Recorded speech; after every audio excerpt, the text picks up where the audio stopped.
o ministro Gilmar Ferreira Mendes viria, e acho que extremamente importante a colaboração que ele nos deu. Sabíamos já que ele teria que fazer uma fala um pouco tangencial, porque, como disse, a sugestão se for a sugestão for uma ação direta de inconstitucionalidade, o Supremo Tribunal Federal terá que se manifestar e ele, lógico, não pode se pré-julgar. Dando sequência a... Nós temos mais 17 inscritos. Eu só pediria que fossem breves as considerações, para que também nós não nos alongássemos muito para dar sequência. Eu convido para falar o Alexandre Rebelo Ferreira, do CA 11 de agosto. Não sei se ele... aproveito a oportunidade, que é o primeiro representante de diretórios acadêmicos e centros acadêmicos, para agradecer imensamente a presença dos alunos, dos estudantes de Direito, dos acadêmicos de Direito. Acho que a audiência pública não teria o brilhantismo que está tendo se não fosse a presença dos senhores estudantes, que engrandecem e acho que legitimam a nossa realização. Então, muito obrigado.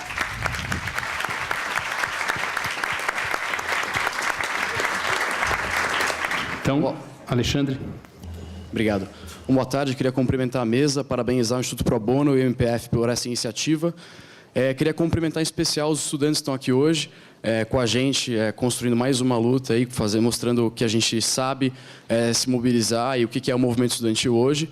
Queria fazer um destaque especial para as entidades parceiras que estão aqui, exemplo do IDDD e uma série de outros institutos e organizações que têm trabalhado muito para construir um Brasil mais justo. Faço um especial destaque ao Departamento Jurídico, do 11 de agosto, está aqui, que é a primeira entidade na América Latina a prestar assessoria jurídica gratuita para as pessoas que precisam. Então, de especial destaque aqui também a presença da Defensoria Pública do Estado de São Paulo. E eu acho que o que a gente enxerga hoje é que essa luta pelo acesso à justiça, ela é essencial, ela sempre foi essencial para a nossa democracia. A gente vê uma Defensoria Pública que, infelizmente, só surgiu em 2006 em São Paulo e que ainda conta com muitas dificuldades de orçamento, de defensores, e que, ao mesmo tempo, não exclui essa nossa demanda pela advocacia pro bono. Então, eu acho que a mensagem que a gente quer deixar aqui para a OAB São Paulo é que a gente tem uma escolha aqui. De um lado, e aí citando o ministro Gilmar Mendes, a gente tem o corporativismo, e do outro a gente tem a justiça. Do outro, a gente tem a tentativa de usar o direito como uma forma de desenvolver o país, e não como uma trava corporativa. Então, mais uma vez, eu gostaria de deixar aqui esse apelo do 11 de agosto, dos estudantes de Direito da Faculdade do Largo de São Francisco, para que a gente olhe um pouco mais para o direito como integrante de um sistema político, de um país que está caminhando para o desenvolvimento, que está caminhando para melhorar. Então, acho que a gente tem que se enxergar não só como uma classe isolada, a gente não tem que defender nossos interesses, mas a gente tem que olhar o meio onde a gente está inserido. E, a partir daí, tentar derrubar decisões absurdas como essa. Encerra a nossa linguagem, a nossa vestimenta, e olhar para a rua, olhar para quem precisa do direito, olhar para a população carcerária desse estado de São Paulo, que é a maior do país, para um país que ainda acredita no direito penal como uma maneira de resolver problema social, olhar para esse cenário, e que a professora Flávia falou, para essa realidade, e ver que a advocacia pro bono ainda é indispensável, que não tem sentido nenhum, a não ser o corporativo barrar essa iniciativa nobre aí, que os advogados devem poder fazer. Então, fica aqui esse apelo para a OAB de São Paulo, que reverta essa situação. Infelizmente, não estão aqui. Acho que isso é um pouco a mostra de uma ausência de diálogo. E espero que, no futuro, a gente possa ter essa mudança e o Centro Acadêmico 11 de Agosto fica comprometido com essa demanda, com essa luta, e convida todo mundo aí, a participar de forma ativa, de cobrar o presidente da OAB de São Paulo, de cobrar os nossos representantes lá, para que mudem isso efetivamente. Muito obrigado.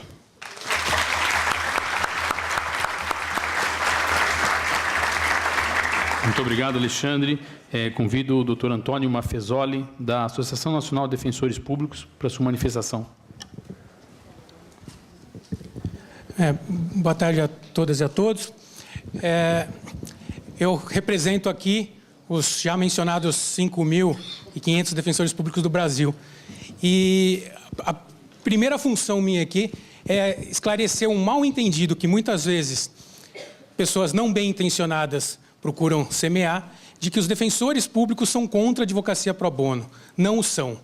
Não o são desde o primeiro momento. O Fux pontuou hoje como o segundo dia mais importante do Instituto Pro Bono.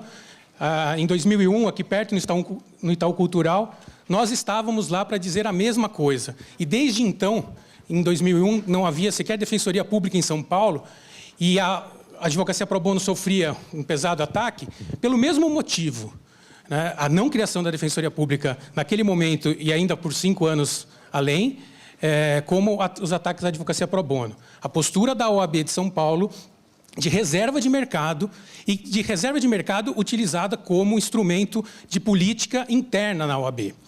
São mais de 40 mil advogados inscritos no famigerado convênio, né? E a OAB lutou contra a criação da Defensoria Pública de São Paulo, enfiou, e a expressão é essa mesmo, um artigo na lei orgânica obrigando que a Defensoria fizesse um convênio apenas com a OAB de São Paulo. Esse artigo foi questionado numa ADI e foi julgado inconstitucional ano passado pelo Supremo Tribunal Federal. A OAB, ao longo de todos esses anos, tem lutado contra o fortalecimento da Defensoria Pública, tem lutado contra parcerias da Defensoria Pública com escritórios modelos de Faculdade de Direito do interior de São Paulo. Tem questionado e pressionado os advogados de entidades de direitos humanos, convênios que a Defensoria Pública fez autonomamente com entidades de, por exemplo, promoção e defesa dos direitos da mulher, vêm sendo questionados, e com ameaça de representação criminal, de processo civil. Então, digo isso porque há muitos jovens aqui, muitos estudantes, talvez não saibam da essência disso. Nós nos colocamos, como disse, desde sempre, ao lado da advocacia solidária, e a advocacia solidária, diversas entidades que aqui estão, como o Pro Bono, IDDD, o Conectas, têm sido parceiros importantíssimos do fortalecimento da Defensoria Pública, por entenderem que uma coisa é o dever do Estado de prestar assistência jurídica integral e gratuita às pessoas necessitadas, nos termos já citados do artigo 5º, inciso 74 e do 134 da Constituição. Outra coisa é a possibilidade de advogados ou psicólogos, assistentes sociais, carpinteiros, contribuírem solidariamente para uma sociedade mais justa. É difícil achar um adjetivo para qualificar essa postura da OAB de São Paulo, e pontuo que é de São Paulo porque nacionalmente isso não se repete.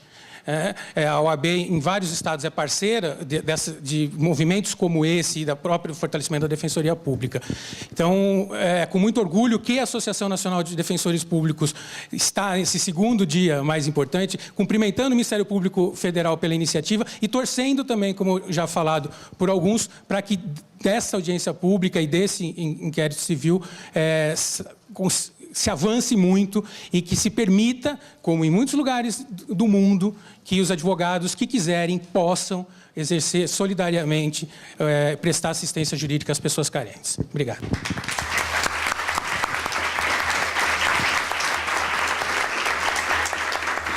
Muito obrigado. Sr. Antônio, eu convido agora para a sua palavra o Dr. Renato Benini, que é assessor jurídico da deputada federal Mara Gabrilli. Boa tarde a todos.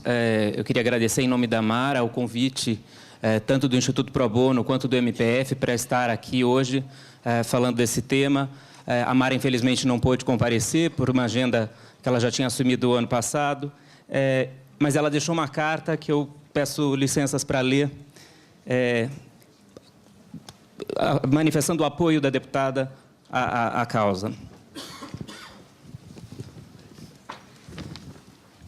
Em 2000, início do novo século, houve um esforço mundial coordenado pela Organização das Nações Unidas em analisar os maiores problemas que afligem os países do globo, a fim de propor soluções comuns. Ao final deste estudo, a ONU estabeleceu os 8 Objetivos do Milênio, que devem ser atingidos por todos os países membros até 2015. Um desses objetivos é justamente a união da sociedade, todo mundo trabalhando pelo desenvolvimento. O Brasil tem se destacado em algumas frentes, como a universalização no acesso a medicamentos para HIV/AIDS e nas negociações junto à Organização Mundial do Comércio, por exemplo. Mas os brasileiros têm se destacado especialmente na doação de seu tempo, trabalhando para causas de interesse social, contribuindo para o alcance dos objetivos do milênio. O Brasil está entre os 10 países com maior número de voluntariados, segundo o recente estudo realizado pela CAF, instituição britânica, que realizou o maior levantamento sobre o tema em nível internacional. O estudo mostra que o Brasil, embora ocupe apenas a posição número 83 no ranking dos países mais generosos em doações, ranking este liderado pela Austrália, o Brasil está entre os 10 países com maior número de voluntários. São cerca de 18 milhões de brasileiros que doam seu tempo e conhecimento para ajudar pessoas desconhecidas ou organizações da sociedade civil. O trabalho pro bono é uma forma de trabalho voluntário, no qual a pessoa oferece seu saber e sua competência profissional, não sendo, no entanto, remunerada. A definição do dicionário para voluntário é aquele que faz ou deixa de fazer sem coação, nem imposição de ninguém, e que está em nosso poder, ou que depende do nosso livre-arbítrio fazer ou deixar de fazer determinada coisa. O acesso à justiça, um direito constitucionalmente garantido, é, sobretudo, um caminho para a redução da pobreza, promoção da igualdade e da democracia. A população carente do Brasil tem suporte na Defensoria Pública, garantida pelo Estado, para o acesso à justiça. Porém, como uma instituição ainda jovem e em estruturação, ainda não tem como marcar a demanda crescente. Para ilustrar um pouco as transformações provocadas pelo trabalho pro bono, a deputada diz, quero lembrar, em 2001, um filme chamado I Am Sun. Esse filme é do Champagne, conta com Champagne e Michelle Pfeiffer no elenco, e conta a história de um jovem pai com deficiência intelectual que é defendido por uma advogada pro bono, voluntariamente, para manter a guarda de sua filha, que, abandonada pela mãe, iria ser encaminhada para um orfanato. Era a primeira vez que a advogada trabalhava sem remuneração, e isso mudou a sua vida. Não só mudou a vida do atendido, da pessoa atendida, como a própria vida dessa advogada, que mudou a sua forma de enxergar o mundo e, sobretudo, de reconhecer a diversidade humana. Estamos, pois, diante de uma situação em que a decisão por prestar ou não um trabalho voluntário deveria ser, como o próprio conceito de voluntário propõe, uma deliberação exclusiva daquele que se sente tocado por auxiliar o próximo. Grande abraço, Mara Gabrilli. Obrigado.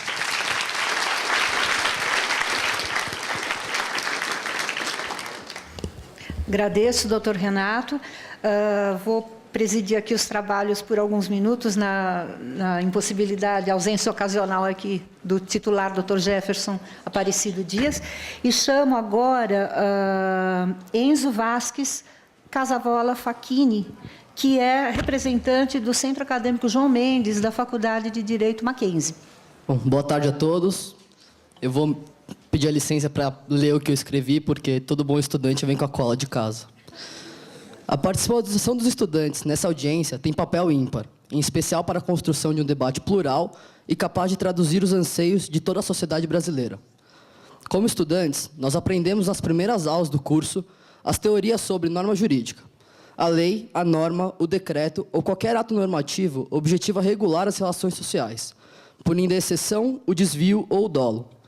Nenhum comportamento, portanto, deve ser proibido, salvo se causar dano à sociedade ou ao indivíduo. Nessa audiência, não estamos discutindo a competência da OAB em regular as atividades profissionais do advogado, mas quais são seus limites em colocar os interesses de seus membros acima dos interesses da sociedade brasileira. Porque alguns cometem exageros ao volante. As vantagens do automóvel sempre vão superar a sua proibição. O que se pune é a infração, o abuso e o excesso. A OAB, sob o argumento de proteger a sociedade de possíveis desvios na prática pro bono, restringe o acesso à justiça, impede o livre exercício da profissão e coloca seus interesses particulares acima dos interesses públicos. A prática pro bono é incentivada e até obrigatória em inúmeros países. Por que aqui é diferente? A justiça é um conceito que nos acompanha nessa profissão. E em um país com milhões de analfabetos, com milhões de pessoas dependentes da assistência jurídica gratuita, qualquer limitação ou acesso à justiça é uma limitação para o desenvolvimento social do país. Hoje estão presentes aqui inúmeros representantes acadêmicos, como da Mackenzie, da PUC, da USP, da FGV, e tantos outros estudantes estão aqui para dizer uma única coisa: vamos deixar de ser egoístas. Há um Brasil aí fora carente, que ainda sofre por não conseguir uma assistência jurídica ampla, e nós não podemos mais monopolizar a justiça no país. Devemos relembrar o juramento feito pelos senhores na colação de grau, onde prometeram socorrer aos que precisarem de justiça, servindo a todo ser humano, sem distinção de classe social ou poder aquisitivo. A proibição da advocacia pro bono para pessoas físicas é um desserviço da ordem à população. Clamamos para que não se dê as costas aos mais necessitados e escutem os interesses dos que, em poucos anos, dividirão as principais bancas de advocacia com os senhores. Obrigado.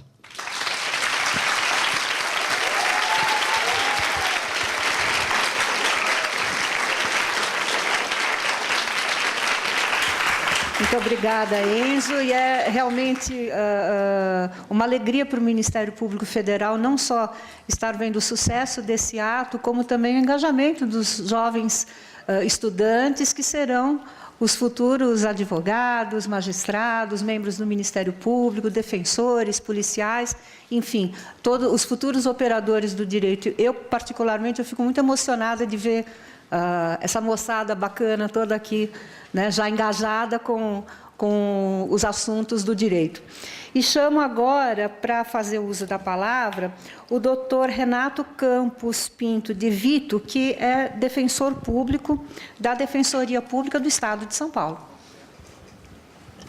Boa tarde a todas e a todos. Eu enalteço a iniciativa do Ministério Público Federal, enfim, o esforço do Instituto Pro Bono, acho que de fato é um momento histórico. E trago uma palavra em nome da Defensoria Pública de São Paulo. A nossa Defensora-Geral não pôde estar presente hoje, porque na data de hoje nós daremos posse, daqui a pouco, a 110 novos defensores públicos em São Paulo. Então, ela está ainda nas preparações dessa posse, mas fez questão de pedir que nós trouxéssemos uma palavra institucional, que converge muito para o que o Antônio Maffezoli trouxe.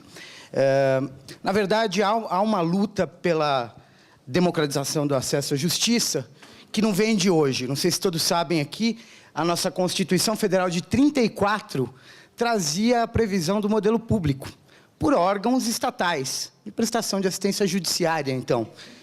Tardou 50 anos e 2 ditaduras para que a gente reconquistasse esse modelo público na Constituição de 88, na redemocratização do nosso país. Esse valor e a importância da gente ter a clareza de que, dentro do espaço de uma política pública estatal, a Defensoria Pública deve ter centralidade, converge para todo o esforço que os senhores fazem hoje e trazem. Mas se diga com toda clareza, que se registre nessa audiência pública, a Defensoria Pública nunca se irrogou e nunca irá se irrogar do papel de detentora de um monopólio da prestação da assistência jurídica à população gratuita. Isso é absurdo, isso não é verdadeiro, e talvez seja uma impressão semeada por alguém que tenha outros interesses. Prova disso são os convênios que a Defensoria mantém com entidades e com universidades, né? O convênio que a gente tem com o IDDD, que rende frutos excelentes, é um exemplo de que a Defensoria busca, sim, na verdade, nessas entidades parceiras, um serviço de excelência, de qualidade, uma via de mão dupla, sem perder de vista que o Estado brasileiro, apesar do esforço do Ministério da Justiça, apesar do esforço do próprio Estado de São Paulo, está em mora com a política de prestação de assistência jurídica. A Defensoria tem que ser reforçada e a gente tem que desobstruir esses canais de democratização do acesso. Trago uma reflexão que converge um pouco, não só para patente e inconstitucionalidade, mas a falta de atualidade da resolução que disciplina a advocacia pro bono em São Paulo, porque parece que ela não é observada nem pela diretoria ou pelo Conselho Seccional da OAB de São Paulo. Sem entrar no mérito do projeto e da internação, reitero aqui, enfim, a disposição da Defensoria para essa luta de democratização do acesso à justiça. O acesso à justiça é um item de primeira